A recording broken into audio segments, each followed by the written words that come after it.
আসসালামু আলাইকুম। নতুন একটি ভিডিওতে সবাইকে স্বাগত জানাচ্ছি। আমি মোহাম্মদ আরফাত। গত 3 দিন আগে ইউটিউবের কমিউনিটি ট্যাবে একটি পোস্ট দিয়েছিলাম এসএসসি 21 পরীক্ষা সংক্রান্ত, এসএসসি 21-এর অ্যাডমিশন, এসএসসি 22 এবং এসএসসি 22 পরীক্ষা সংক্রান্ত, পাশাপাশি ইউনিভার্সিটি, বুয়েট এবং মেডিকেলের অ্যাডমিশন টেস্ট সংক্রান্ত যদি কারো কোনো প্রশ্ন থাকে তাহলে অবশ্যই তোমরা করে পেলো। তোমরা অনেকে সেখানে সাড়া দিয়েছ এবং বিভিন্ন ধরনের প্রশ্ন তোমরা করেছ। আমি আজকের প্রশ্নোত্তর পর্ব 1-এর মধ্যে তোমাদের বেশি গুরুত্বপূর্ণ যে প্রশ্নগুলো সেগুলোর উত্তর দেওয়ার চেষ্টা করব। সুতরাং এই ভিডিওটি সবার জন্য খুবই গুরুত্বপূর্ণ। অনেকের অজানা প্রশ্নের উত্তরও তোমরা এই ভিডিওতে পেয়ে যেতে পারো এবং আমাদের এই পর্বটি পর্যায়ক্রমে চলতেই থাকবে। তোমাদের যদি কোনো প্রশ্ন থাকে তাহলে অবশ্যই এই ভিডিওর কমেন্ট বক্সে অথবা আমাদের কমিউনিটি ট্যাবের পোস্টে তোমরা তোমাদের প্রশ্নগুলা করে ফেলতে পারো। আজকে না হোক কালকে অবশ্যই তুমি তোমার প্রশ্নের উত্তর পেয়ে যাবে। প্রথমে শুরু করছি, যেটি মোস্ট কমন যে প্রশ্ন সেটি হচ্ছে রাকিবুল হাসান রানা। তিনি করেছেন এসএসসি 21 ব্যাচের প্রথম এবং দ্বিতীয় পত্র মিলে পাস। এই নিয়মটা কি 2021-এর জন্য প্রযোজ্য? পাশাপাশি ঋত্বিক চৌধুরী নামের একজন স্টুডেন্টস সেম প্রশ্নটি করেছে, ভাই আমাকে একটু শিওর করে বলেন তো SSC first paper MCQ plus second paper MCQ এবং একইভাবে first paper CQ plus second paper CQ এরকমভাবে পাস কিনা। এবং এই প্রশ্নটি আরও অনেকে করেছে, আমি সবার নাম এখানে নিতে পারলাম না। আমি বিগত বেশ কয়েকটা ভিডিওতে তোমাদেরকে আলোচনা করেছি এসএসসির পাসটা হচ্ছে প্রথম পত্র এবং দ্বিতীয় পত্র মিলে, অর্থাৎ প্রথম পত্রের এমসিকিউ এবং এমসিকিউ দ্বিতীয় পত্রের এমসিকিউ মিলে তুমি যদি বিজ্ঞান বিভাগের হও তাহলে তোমাকে 8 পাইতেই হবে। তুমি সেটা যেভাবে পাও সেটা তোমার বিষয়। আর যারা আর্টস এবং কমার্সে রয়েছে তাদেরকে অবশ্যই 2টা এমসিকিউ মিলে 10 পাইতে হবে। তুমি একটাতে 9 পেয়েছো, আরেকটাতে 1 পেয়েছো, তাহলেও তুমি পাস।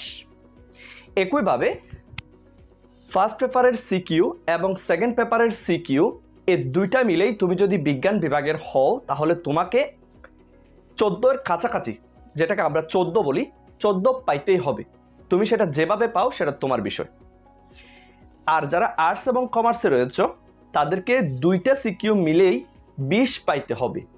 সেটা তুমি যেভাবে পাও সেটা তোমার বিষয়।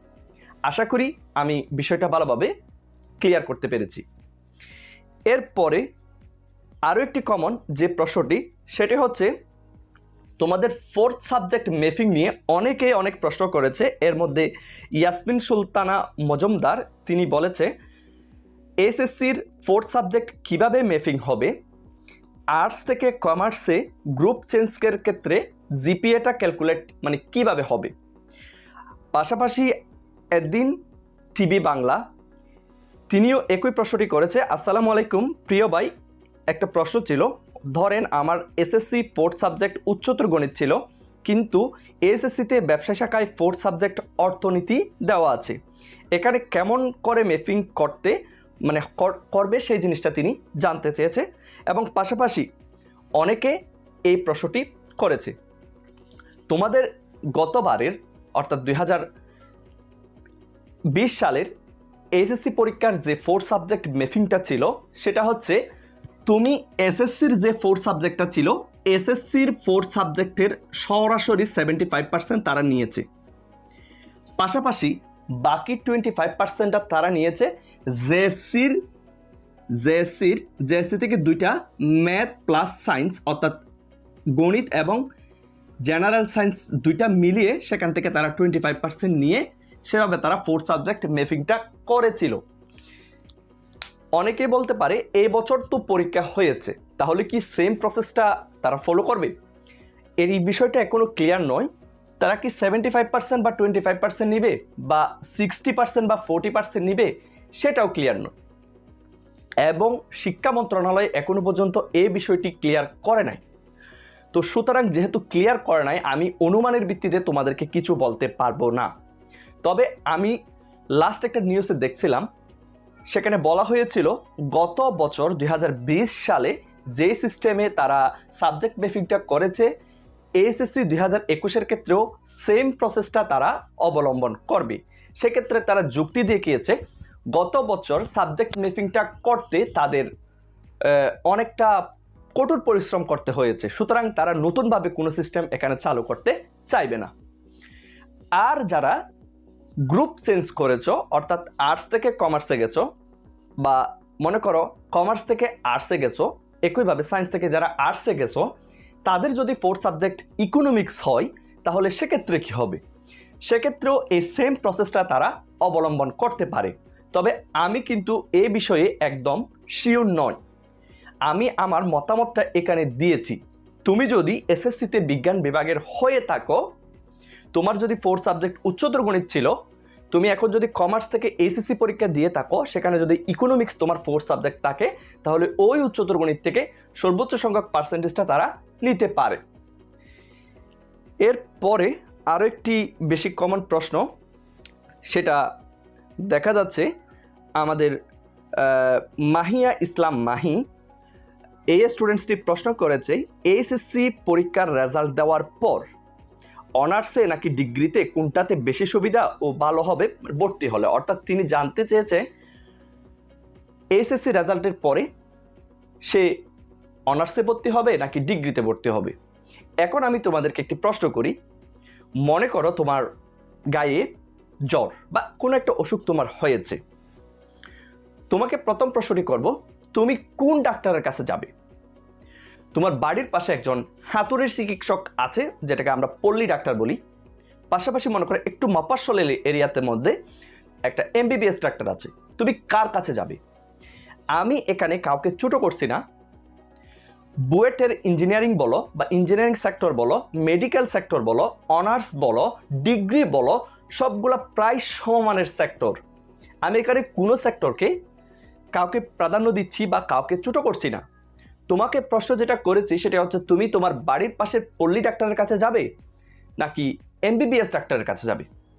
অবশ্যই সবাই বলবে আমার প্রবলেমটা যেহেতু আমি ধরতে পেরেছি, তাহলে অবশ্যই আমি একজন এমবিবিএস ডাক্তারের কাছে যাব, অথবা আমি মেডিসিন বিশেষজ্ঞকে দেখাবো, অথবা আমি নাক কান গলা বিশেষজ্ঞকে দেখাবো।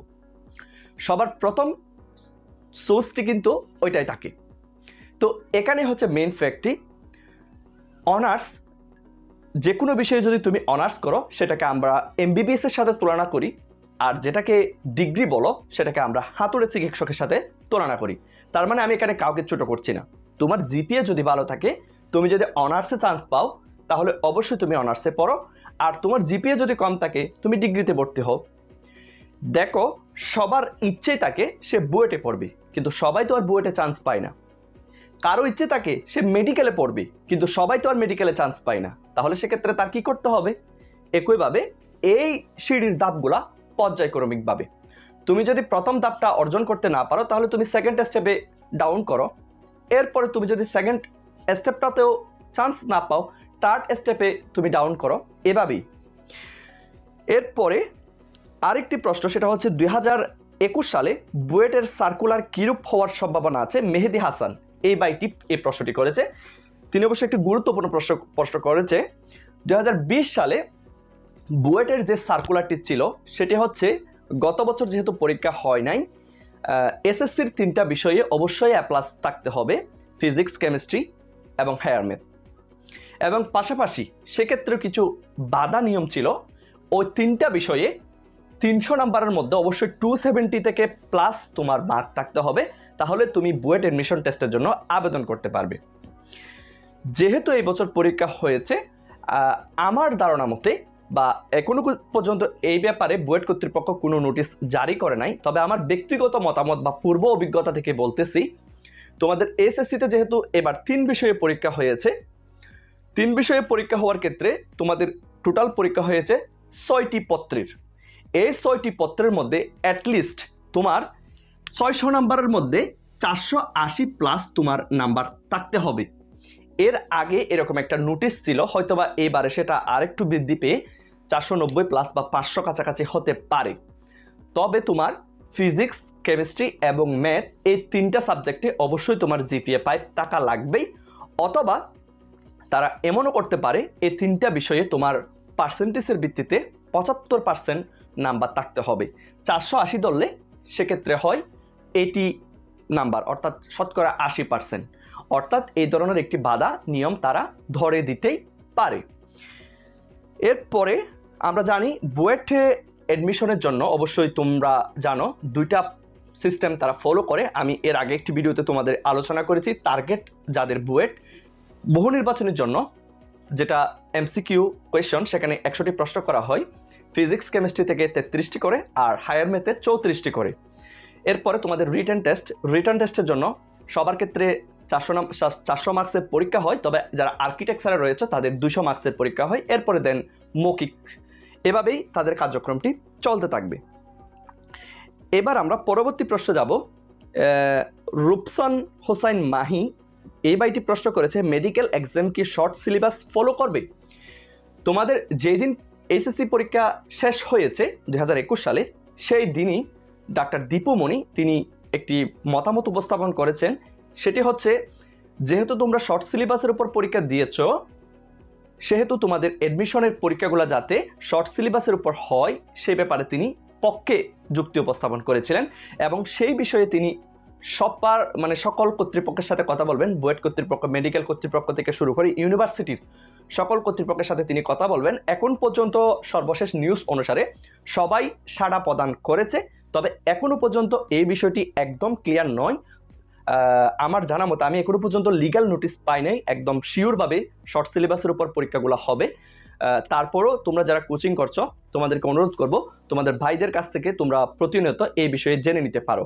এবং অবশ্যই নিউজের মাধ্যমে তোমরা অবশ্যই জানতে পারবে শর্ট সিলেবাসের উপর পরীক্ষা হবে নাকি আরেকটু বৃদ্ধি করে পরীক্ষা নিবে।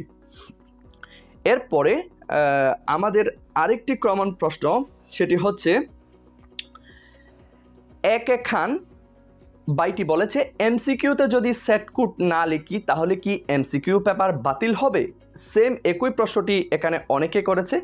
ঋত্বিক চৌধুরী, বাই রেজিস্ট্রেশন নং ভুল হলে কি রেজাল্ট আসবে? তোমাদের এসএসসি পরীক্ষার আগে আমি একটি ভিডিওতে বলেছিলাম, যদি তোমাদের কোনো কোড জাতীয় সমস্যা হয়, রেজিস্ট্রেশন কোড বা রোল নাম্বার বা সেট কোড লিখতে ভুলে গেছো বা ভরাট করতে ভুলে গেছো, বা তোমাদের খাতার মধ্যে সেট কোড লিখতে ভুলে গেছো বা সেখানে নাম লিখতে ভুলে গেছো, এই ধরনের যদি কোনো প্রবলেম তোমরা ফেস করো, তাহলে আমি তোমাদেরকে বলেছিলাম সরাসরি যিনি হলের পরিদর্শক আছেন তাকে এই বিষয়টা নোটিস করার জন্য।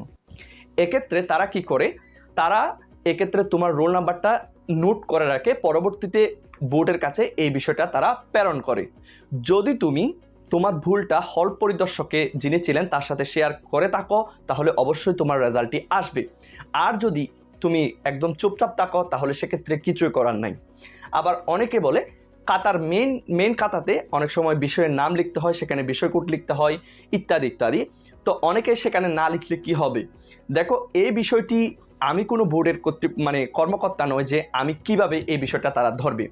তো এক্ষেত্রে আমি তোমাদেরকে বলি, যদি তুমি কোনো জায়গায় বিষয়কোড না লিখে থাকো, তাহলে সেক্ষেত্রে তারা অ্যাটেন্ডেন্স শিটটা চেক করে।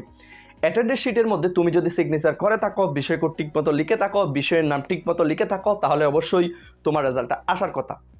আর সবচেয়ে গুরুত্বপূর্ণ যে বিষয়টি, তুমি যদি সেট কোড ভরাট করে থাকো, তাহলে সেক্ষেত্রে কিচ্ছু করার নেই। অর্থাৎ এই সময় তোমার এমসিকিউতে ফেল আসার সম্ভাবনাও আছে, যেহেতু তুমি সেট কোডটা ভরাট করতে পারো নাই।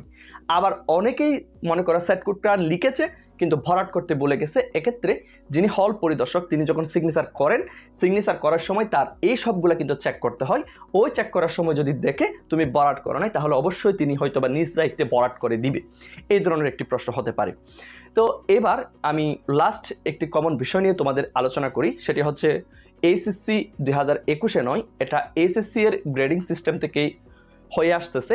ফার্স্ট পেপার এবং সেকেন্ড পেপার মিলেই পাস। এটা নিয়ে কোনো সোর্সের কোনো দরকার নাই, এটা আজীবন হয়ে আসছে।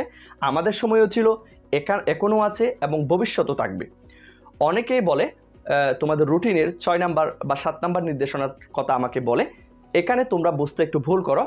এখানে তোমাকে বলা হয়েছে এমসিকিউ, সিকিউ এবং প্র্যাকটিক্যাল তোমাকে আলাদা আলাদা পাস করতে হবে। তার মানে এটা নয় যে তোমাকে প্রতিটা সেক্টরে আলাদা আলাদা পাস করতে হবে।